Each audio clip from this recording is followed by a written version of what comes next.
Hello everyone, welcome to UGC NET super coaching. मेरा नाम है शुभम तिवारी और आज के इस वीडियो में हम बात करने वाले हैं यूजीसी नेट जेआरएफ अगर आप पास कर लेते हो तो उसके क्या क्या फ़ायदे होने वाले हैं। ध्यान रखिएगा कि अगर आप कोई भी एग्ज़ाम दे रहे हो, है ना, तो उस एग्ज़ाम के क्या क्या बेनिफिट्स हैं, क्या क्या नॉन बेनिफिट्स हैं, ये सब बातें आपको पता होना चाहिए। तो आज के इस वीडियो में हम बात करने वाले हैं कि आप एक यूजीसी नेट एस्पिरेंट हो, ठीक है। तो आपको एग्जैक्टली पता होना चाहिए कि ये मान लीजिए कि आपको यूजीसी नेट करने के बाद आपको पीएचडी ना करने हो, है ना। आपका मन कभी ये भी कर सकता है कि मुझे असिस्टेंट प्रोफेसर नहीं बनना है, तो apart from your assistant professor job और पीएचडी, है ना, क्या क्या और सारे बेनिफिट हो सकते हैं, तो वो सारी बातें जो है इस वीडियो के अंदर डिस्कस करने वाले हैं हम। तो ध्यान रखिएगा, थ्रू आउट द वीडियो आपको बने रहना है। और मेरा नाम शुभम तिवारी है और मैं आप लोगों को यूजीसी नेट के लिए कॉमर्स एंड मैनेजमेंट पढ़ाता हूँ, ठीक है। चलिए, तो सबसे पहले वीडियो को आगे लेके चलते हैं। सबसे पहला, आप यूजीसी नेट में क्यों आपने इनरोलमेंट लिया है, आप क्यों तैयारी कर रहे हो। क्योंकि जो सबसे पहली बात होती है ना, वो स्टूडेंट्स के मन में असिस्टेंट प्रोफेसर का होता है। असिस्टेंट प्रोफेसर एक बहुत ही रेप्यूटेड जॉब मानी जाती है इंडिया के अंदर। और ध्यान रखिएगा कि असिस्टेंट प्रोफेसर बनने के लिए अगर आपको इंडिया में किसी भी यूनिवर्सिटी में, किसी भी कॉलेजेस में असिस्टेंट प्रोफेसर बनना है, तो उसकी बेसिक जो एलिजिबिलिटी होती है वो आपका यूजीसी नेट ही होता है। मतलब आपको यूजीसी नेट पास होना चाहिए, तभी आप असिस्टेंट प्रोफेसर के लिए किसी भी इंडिया के कॉलेज में एलिजिबल हो। तो सबसे पहले असिस्टेंट प्रोफेसर होते हैं लोग, उसके बाद एसोसिएट प्रोफेसर होते हैं, उसके बाद प्रोफेसर की आपको रेपुटेशन मिलती है, आपको वो पोस्ट मिलती है। लेकिन द मेन थिंग इज कि आपको असिस्टेंट प्रोफेसर बनने के लिए सबसे पहले यूजीसी नेट पास करना होगा आपके कंसर्न सब्जेक्ट में। तो पहली बात तो ये हो गई कि हम इसीलिए यूजीसी नेट की एग्जाम दे रहे हैं, ताकि हम नेट पास कर सके और असिस्टेंट प्रोफेसर की जॉब ले सकें, ठीक है। दूसरी बात कि अगर हम जेआरएफ हैं तो हमारे लिए एक बहुत ही बढ़िया ऑप्शन ओपन हो जाता है, जो कि हम इंडिया के किसी भी प्राइवेट सेंट्रल यूनिवर्सिटी में हम रिसर्च स्कॉलर बन सकते हैं। हमारी पीएचडी हो सकती है किसी भी गवर्नमेंट, इंडिया के किसी भी सेंट्रल या गवर्नमेंट कॉलेजेस में। वहाँ पे यूनिवर्सिटी टू यूनिवर्सिटी आपके स्टाइपेंड भी मिलते हैं। कई कई यूनिवर्सिटी आपको 50,000 तक आपको स्टाइपेंड देती है ना। तो आप बेसिकली आप अपने कंसर्न सब्जेक्ट में, टॉपिक में आप रिसर्च कर सकते हो और अल्टीमेटली आप कंट्री को कुछ ना कुछ कंट्रीब्यूट कर सकते हो। तो रिसर्च स्कॉलर भी एक बहुत ही बड़ा ऑप्शन बन जाता है कि आपको जेआरएफ अगर क्वालिफाई करते हो तो ये आपका रिसर्च स्कॉलर का भी ऑप्शन है। अब ध्यान रखिएगा, कितने बच्चे ये मेरे से पूछते हैं कि सर क्या हम अगर नेट पास कर लेते हैं और मुझे पीएचडी करनी है तो नेट के बेसिस पे हमें स्टाइपेंड नहीं मिल सकता है क्या। देखो, बात समझिएगा, दो अलग अलग कट ऑफ बनते हैं। आपका यूजीसी नेट का अलग कट ऑफ बनता है, जेआरएफ का अलग कट ऑफ बनता है। तो ये ऑब्वियस सी बात है ना भाई कि जेआरएफ में जो ब्रिलियंट बच्चे होंगे उनको ही जेआरएफ मिलेगा और उनको ही आपको मेन स्टाइपेंड भी मिलेगा। लेकिन ऐसा अब नहीं है। कई कई यूनिवर्सिटी के अलग अलग नॉर्म्स भी होते हैं, है ना। कई कई यूनिवर्सिटी ऐसे भी हैं, ध्यान रखिएगा, जो कि नेट पास करने के बाद भी अच्छा स्टाइपेंड दे देते हैं। तो वो बेसिकली डिफर करता है यूनिवर्सिटी टू यूनिवर्सिटी। तो ये जो दो ऑप्शन है ना, वो सभी लोगों को पता है ना। चाहे कोई भी वीडियो देखिएगा, ये सभी को पता है कि यूजीसी नेट जेआरएफ पास कर लिया हमने तो या तो इंडिया के अंदर असिस्टेंट प्रोफेसर बन जाओ या तो रिसर्च स्कॉलर बन जाओ, ठीक है। लेकिन ध्यान रखिएगा, एक प्रैक्टिकल बातें बता देता हूं कि आपके जो सेंट्रल लेवल पे जो असिस्टेंट प्रोफेसर की बातें मैं बता रहा हूँ, उसकी जो पोस्ट है ना, बहुत ज़्यादा वैकेंट है। और बहुत ज़्यादा वैकेंट ये इसलिए भी है क्योंकि एक सुटेबल कैंडिडेट पाना इस कैटेगरी पे बहुत ही मुश्किल होता है। वो क्यों मुश्किल होता है, क्योंकि आपको, अगर आपने नेट पास कर लिया, अगर आपने जेआरएफ पास कर लिया, तो इतना ही नहीं है। प्रैक्टिकली अगर बात करो तो आपको एपीवाई भी सारा मेंटेन करना पड़ेगा। उसके लिए आपको रिसर्च पेपर लिखने होंगे, जर्नल में अपनी आर्टिकल को पब्लिश कराना होगा। तो इन सारे टाइम टाइम लगता है। It's basically time taking process, ठीक है।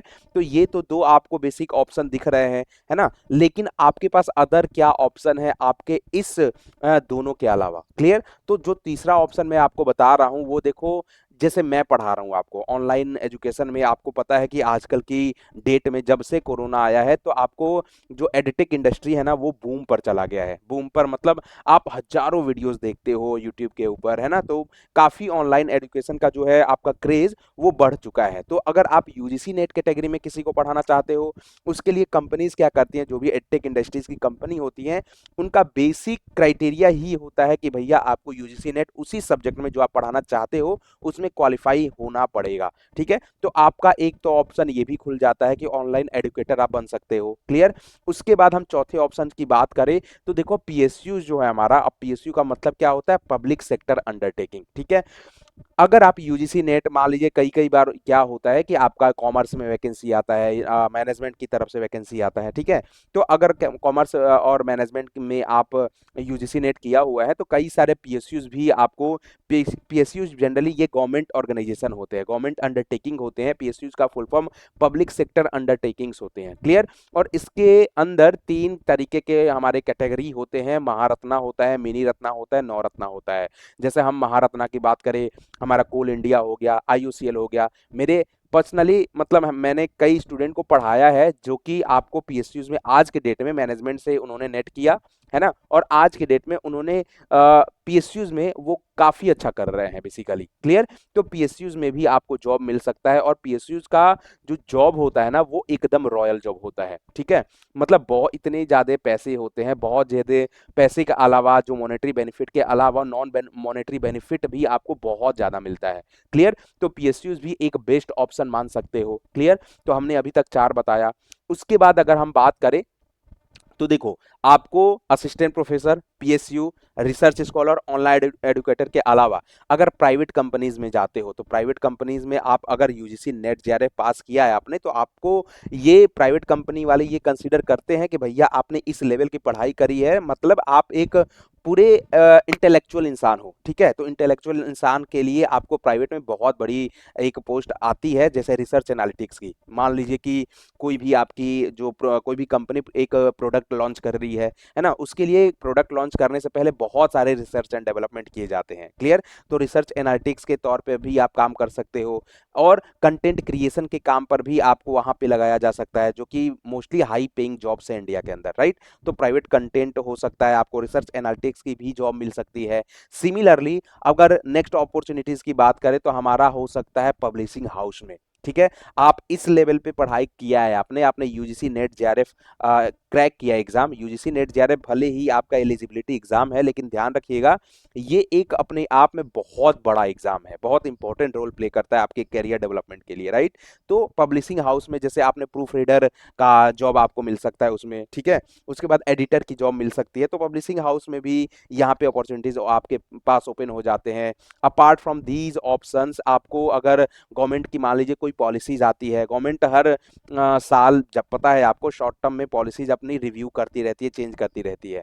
तो गवर्नमेंट के थिंक टैंक में भी आपको जॉब मिल सकता है। जैसे हम नीति आयोग की बात करें तो नीति आयोग में जैसे पॉलिटिकल थिंकर हो गए, तो कई सारे रिव्यूज होते हैं और उसके अकॉर्डिंग पॉलिसीज बनाई जाती है।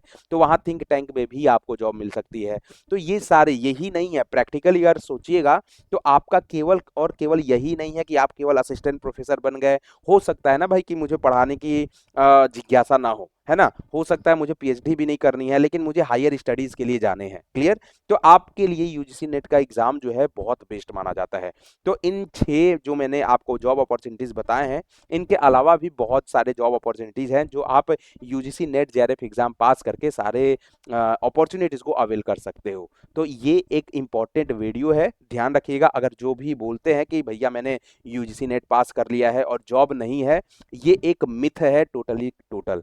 ठीक है, ये एक पर्टिकुलर मिथ है, ये ध्यान रखिएगा। दूसरे की बातों पे एकदम नहीं जाना है, वो आपको डिमोटिवेट ही करेगा। समझ में आ गया।